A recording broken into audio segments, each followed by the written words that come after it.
Newton's law समय देखो कितना हो गया। न्यूटन लॉ अभी तक इस सब कैमरा लगाने चको। चलिए न्यूटन्स लॉ, यहाँ फर्स्ट लॉ देखिए। देखिए फर्स्ट लॉ न्यूटन का क्या कहता है। न्यूटन भैया बड़ा गजब लोग था, ठीक है।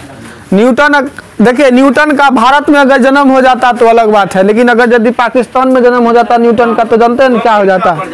वहाँ उसके ऊपर सर पे बम, वो पे सर पे क्या होता, सर पे सेब के अलावा क्या गिर जाता, बम गिर जाता और न्यूटन का तहस नहस हो जाता। और क्या होता, फिजिक्स का भी माँ बाप एक हो जाता, ठीक है। तो फिजिक्स बचा हुआ है तो भैया न्यूटन को लेकर के बचा हुआ है।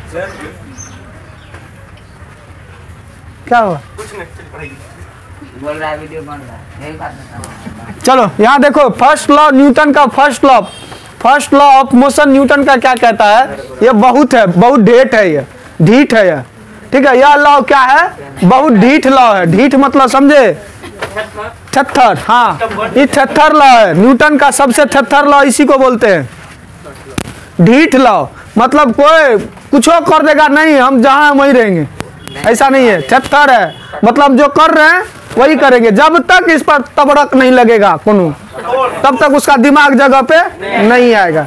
तो कहने का अर्थ है, सिंपल सा फर्स्ट लॉ बोलता है कि देखिए सिंपल सा फर्स्ट लॉ, कोई वस्तु अपनी अवस्था को उसी अवस्था में बनाए रखती है जब तक कि कोई उस पर बाह्य असंतुलित बल कार्य ना करे। मतलब आप दोसर का थप्पड़ नहीं पड़े, तब तक वो जे पोजीशन में छे वह पोजीशन में थे, बहिर छे सुतल से सुतले रहते। हाँ जना तोरा आर के छी, ठीक है। तो न्यूटन का फर्स्ट लॉ यही बोलता है कि जब कोई वस्तु जिस अवस्था में है वह उसी अवस्था में रहना चाहेगा, चाहे वह सोया है तो सुतले रहना चाहेगा, जगा है तो जगले रहना। एक सर्कुलर पाथ पर गति करा तो उसी पर करेगा, या फिर एक सरल रेखा पर गति कर रहा है तो वही करेगा। वह अपने पोजीशन को चेंज नहीं करेगा जब तक उस पर कोई बाह्य बल कार्य ना करे। बाह्य बल मतलब समझे ना, उसके मार्ग में कोई रुकावट ना करे, या फिर उसको उस पर कोई दूसरे का दबाव ना, कोई ऐसा कुछ हो ही ना, ठीक है। तो वह न्यूटन का प्रथम नियम कहलाता है, ठीक है। न्यूटन ने जो बोला प्रथम नियम में यही बात बोला है कि कोई वस्तु अपनी स्थिति को तब तक बनाए रखना चाहती है जब तक कि उस पर कोई बाह्य बल कार्य ना करे, ठीक है। चलिए इसी बात को लिख लीजिए फर्स्ट लॉ ऑफ मोशन में। लिखिए, कोई वस्तु अपनी विरामावस्था या सरल रेखा में, कोई वस्तु अपनी विरामावस्था या कोई वस्तु अपनी विरामावस्था लिखे ले आता है न रे,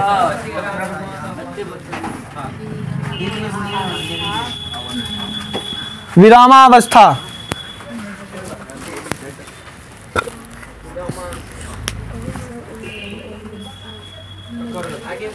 यो नहीं होगा रे, विरामावस्था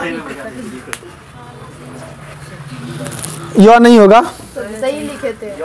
विरामावस्था या सरल रेखा में एक समान गति की अवस्था, या सरल रेखा में एक समान गति की अवस्था, या सरल रेखा में एक समान गति की अवस्था। देखो काहे पीछे चले गए, पीछे चले जाते बेहतरीन होता।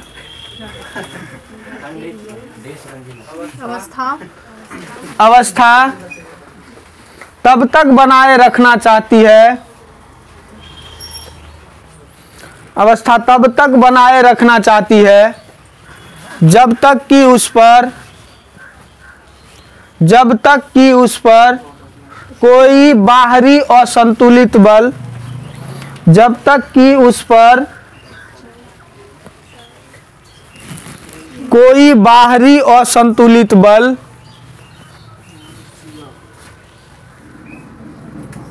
कार्य ना करे।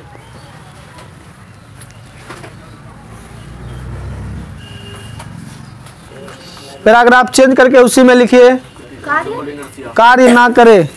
इस नियम को लिखिए, इस नियम को गैलीलियो का नियम या जड़त्व का नियम भी कहा जाता है। हाँ इनर्शिया, इस नियम को गैलीलियो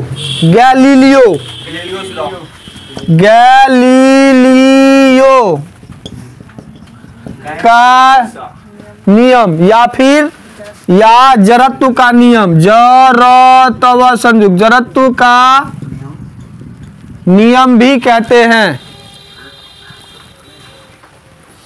जड़त्व का नियम भी कहते हैं। फिर पैराग्राफ चेंज करके लिखिए, इस नियम से हमें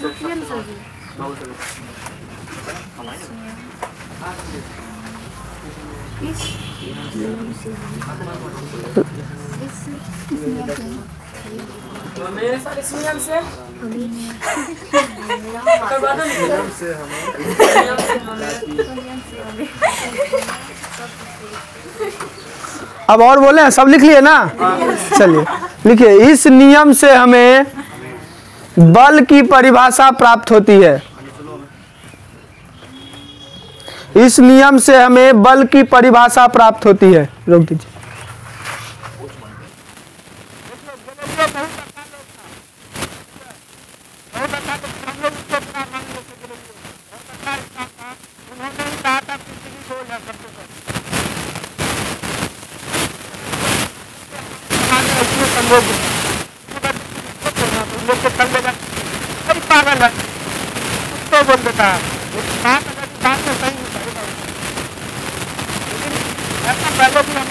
हमारे जमाने में तो अभी हो ही रहा, उनके जमाने में भी यही चीजें हो रही थी। रेडियो बेचारा बोला कि नहीं चिड़चिड़ी गोल सही बात है बोले, तो उसको क्या कहा लोग सब वही पागल हो गया, उसको गाँव सबके पास बोलता सरकारी है, उसको बोल रहा पगला गया बोलता है हमको भी खुद पागल है, हमको भी पगला है, समाजों को पागल तो ले चलो भगवान क्या क्या बेचारा को समुद्र किनारे मिला के छोड़ दिया।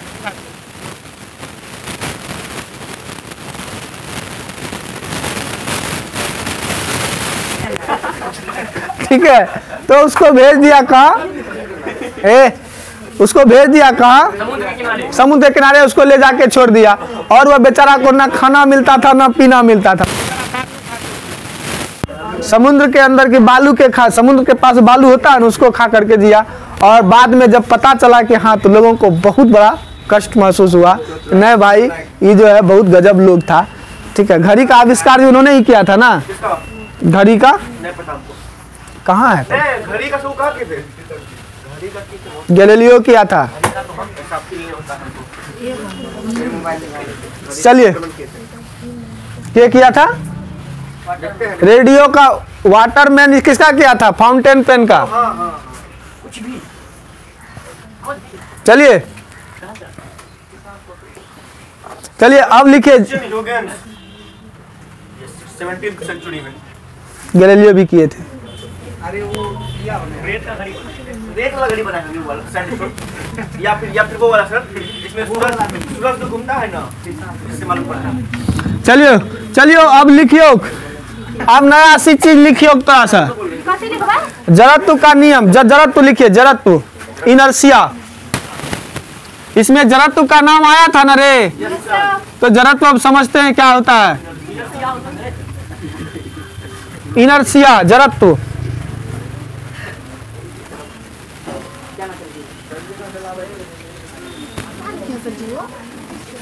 देखो, जड़त्व किसको कहेंगे? जड़त्व किसी पदार्थ का एक वैसा गुण होता है जो अपनी प्रारंभिक अवस्था में परिवर्तन अगर आ रहा है कुछ, तो वह उसी का विरोध करेगा, नहीं करता है।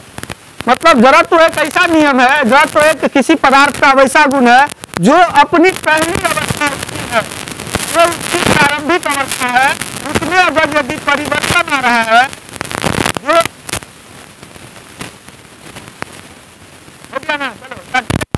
अरे क्या हो गया? अरे वर्ड मीनिंग क्या तुम लोग क्या करता है? चलो यार देखो, वर्ड मीनिंग फट मीनिंग में कोई वैल्यू है? चलो लिखिए, इनर्शिया। इनर्शिया क्या होता है? अरे समझने का एक लॉजिकल ट्रिक होता है, उसको समझ लीजिए ना, क्या दिक्कत है? इनर्शिया अब लिखा गया तो क्या कीजिएगा। चलो यहाँ देखो, इनर्शिया। इनर्शिया क्या था? इनर्शिया एक पदार्थ का वैसा गुण होता है, समझो बात को, हंसो मत, हंसने में दांत बाहर आ जाएगा, कोई पसंदो नहीं करेगा। ठीक है, इनर्शिया क्या होता है? लड़की के लिए नहीं है, लड़कों के लिए। लड़का हंसता है तो दांत खिसार देता है पकड़ के। चलो यहाँ देखो, यहाँ देखो इनर्शिया किसको कहेंगे?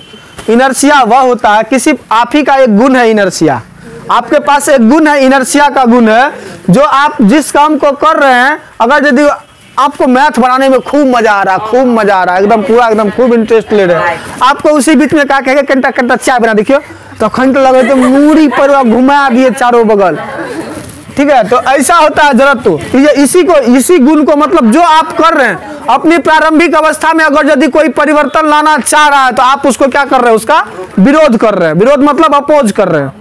कहने का अर्थ है जड़त्व एक वैसा गुण है जो अपनी प्रारंभिक अवस्था में अगर यदि कुछ में कोई परिवर्तन लाने की चेष्टा करता है तो उस चेष्टा का वह क्या करता है, विरोध करता है।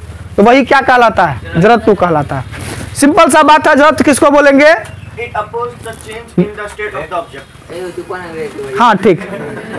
देखिए कोई ऑब्जेक्ट जो होगा, कोई वस्तु जो होगा, कि किसी वस्तु का वैसा गुण जो कि क्या करेगा, अपनी प्रारंभिक अवस्था को, मतलब उसका जो प्रारंभिक अवस्था है उसमें अगर यदि कोई परिवर्तन लाना चाहेगा तो उसको क्या कहेंगे हम लोग, वो हम उसी का विरोध करेंगे। यही कहलाता है जड़त्व का नियम। चलिए लिखिए जड़त्व का, जड़त्व लिखिए किसी वस्तु का वैसा गुण जिसके कारण वह अपनी, किसी वस्तु का वैसा गुण जिसके कारण वह अपनी, जिसके कारण वह अपनी प्रारंभिक अवस्था में, किसी वस्तु का वैसा गुण जिसके कारण वह अपनी प्रारंभिक अवस्था में, जिसके कारण वह अपनी प्रारंभिक अवस्था में, प्रारंभिक अवस्था में किसी भी प्रकार के परिवर्तन का, किसी भी प्रकार के परिवर्तन का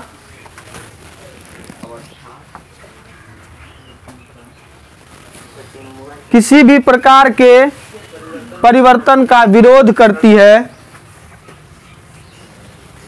विरोध करती है। लिखे, विरोध करती है, जड़त्व कहलाता है, जड़त्व कहलाता है। लिख लिए, क्या लिखे? किसी वस्तु का वैसा गुण जो अपनी प्रारंभिक अवस्था में परिवर्तन कोई विरोध करता है तो उसको क्या करता है, वह उसका कोई परिवर्तन लाता है तो उसका वह विरोध करता है, जड़त्व कहलाता है। चलिए रोक दीजिए, बहुत हंसता है तुम लोग, बहुत हंसता है। चलो लिखो, चलिए लिखिए। जड़त्व को चार भागों में बांटा जाता है। हाँ, जड़त्व को कितने भागों में बांटा गया है? चार भागों में। लिख लीजिए, जड़त्व को चार भागों में बांटा गया है। चार भागों में। कितने भाग में डिस्ट्रीब्यूट किया गया रे? चार। पहला 1 नंबर में लिखिएगा गति जड़त्व, इसको एक बोलते हैं इनर्शिया, इनर्शिया ऑफ मोशन। इसी को यहीं पर लिख लीजिए, पहला 1 नंबर में। वस्तु अपनी गति में परिवर्तन का विरोध करती है। इसको लिखो ना, इसको। जड़त्व के 4 भाग होते हैं। जड़त्व के कितने भाग होते हैं? 4। पहला क्या है? गति जड़त्व। लिखिए, इनर्शिया ऑफ मोशन। यह गति में परिवर्तन का विरोध, यह अपने गति में परिवर्तन का विरोध करती है, या वस्तु अपने गति में परिवर्तन का विरोध करती है। कोई दिक्कत नहीं है, लिख लीजिए। वस्तु अपनी गति में परिवर्तन का विरोध करती है। वस्तु अपनी गति में परिवर्तन का विरोध करती है। लिख दीजिए, ले। वस्तु अपनी गति में परिवर्तन का विरोध करती है। चलिए दूसरा लिखिए। दूसरा है विराम जड़त्व। विराम मतलब इनर्शिया ऑफ रेस्ट। लिखिए इनर्शिया ऑफ रेस्ट, जल्दी से। वस्तु अपने विराम की अवस्था का विरोध करती है। वस्तु अपनी विराम की अवस्था का विरोध करता है। कहाँ दीजिएगा, की दीजिएगा। हाँ, वस्तु अपनी विराम की अवस्था का विरोध करता है। वस्तु अपनी विराम की अवस्था का विरोध करता है। तीसरा लिखिएगा।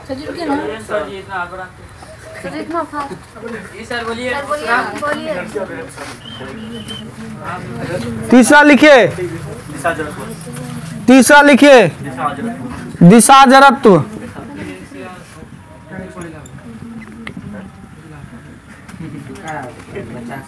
Inertia of direction.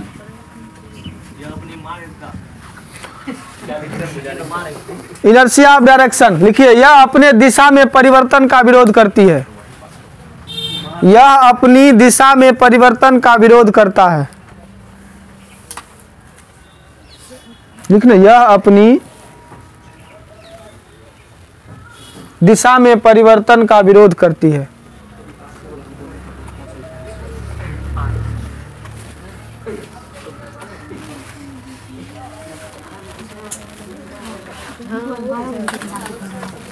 चलिए चौथा लिखिए। 4 गो बताए ना रे। घूर्णन जड़त्व।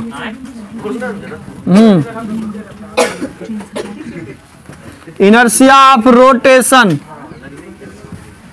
इनर्शिया ऑफ रोटेशन लिखिए, वस्तु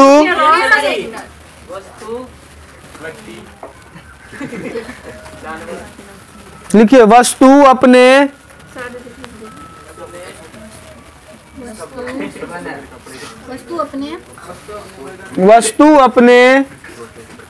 घूर्णन में परिवर्तन का विरोध करती है। वस्तु अपने घूर्णन में परिवर्तन का विरोध करती है। वस्तु अपने घूर्णन में परिवर्तन का विरोध करती है।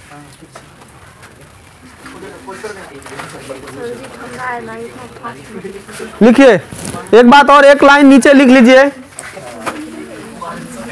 ये जड़त्व खत्म हो गया। एक बात और देखिए, जड़त्व किस पर निर्भर करता है? वस्तु के द्रव्यमान पर निर्भर करता है। किस पर? Mass of the object. या किसी वस्तु के मतलब किसी वस्तु का जो जड़त्व होगा वह किस पर डिपेंड करेगा? वस्तु के द्रव्यमान पर डिपेंड करेगा। ठीक है, मतलब जो वस्तु जितना भारी होगा उसका जड़त्व उतना अधिक होगा। ठीक है, लिखिए, किसी वस्तु के जड़त्व को उसके द्रव्यमान के रूप में मापा जाता है। किसी वस्तु के जड़त्व को उसके द्रव्यमान के रूप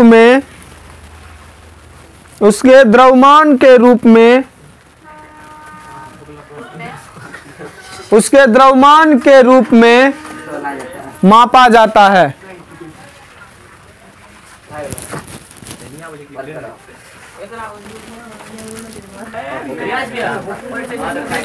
देखिए, रोटेशन मतलब कोई वस्तु अगर यदि घूम रहा है तो वह क्या होगा? वह अपने पोजीशन को बना के रखेगा। वह जिस टाइप से मतलब इनर्शिया एक गुण ही है ना, जो जिस अवस्था में डीट होता है या क्या होता है, मतलब जैसा हम भैया वैसे रहेंगे। आप हमको कितना बदलने का कोशिश कीजिएगा, मर जाएंगे मिट जाएंगे लेकिन नहीं बदलेंगे। लेकिन नहीं बदलेगा रे लुच्चा, तो बदल देता है घूर्णन। ठीक है, सबको बदल दिया जाता है वो बाह्य असंतुलित बल लगा करके। ठीक है, तो हम उसको घूर्णन जड़त्व कहेंगे। जब कोई वस्तु एक केंद्र बिंदु पर घूम रहा है चारों बगल, ठीक है, तो वह उसी अवस्था में रहना चाहेगा जब तक कि उस पर कोई बाह्य असंतुलित बल कार्य करे।